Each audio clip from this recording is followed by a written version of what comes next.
Right, what we're doing at the moment is cutting out this rather mess for this rear wheel arch. It's quite rotten under here, as you can probably see. Common point on these Alpines. It crystallises everywhere. And you get a really bad wheel arch there. Also the spring hangers, as you can see, the main of it's quite solid. It's just the steel work around it that's corroded away. Also the rear wheel arch is totally gone. And where it joins to the inner, that's in the same sorry state. Actually comes away. You can see it's quite corroded.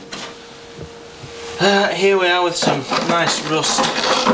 As you can see, the middle chassis section is totally gone.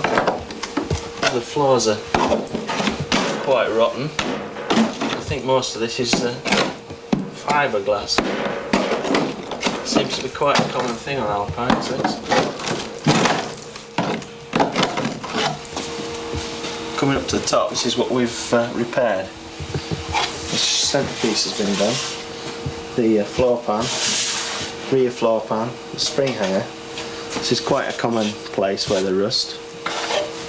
That's been repaired, reboxed in. The inner sill's been done. And the front of the chassis has been done. That's another rusty point. It's been welded back onto the original. This is a wing that eventually will be fitted to the car. It's just a guideline at the moment. See where we're working to, basically. So if we've got the sill and things in, give some idea of what it's going to look like eventually. That's one of the new panels. Quite an expensive hobby. These are some rear panels we have here for the wheel arch. And the back of the wheel arch panel to the back valance, and these are sort of similar things we fitted to my brother's Alpine, so we've had the same sort of problems on both cars. This is a TR4 engine we've had for about 4 years in that corner over there, and the damp got into the manifold and seized one of the cylinders, but we managed to free that. It was only superficial rust that was on it.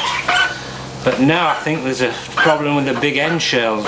I can feel a knocking sound when I turn it. So I think we'll have to take the sump off next. That'll be another few weeks job.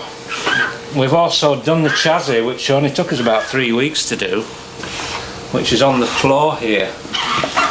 We had all the bits all done up to start with, in boxes, and we just found all the bits and put them all back together again. And it's quite a struggle getting the springs on, that's the problem, without the proper tools. Especially the rear springs, where they work the opposite way around to a normal car. They've got to go upwards and not downwards. Although, in another few weeks we'll probably have the engine and gearbox in, and then we can move it out and get the body shell from the wall, which is stood up over there. This car came from California originally, and the bodywork is very, very good actually. Just the floor pan wants changing, and that's the only problem we've got with it.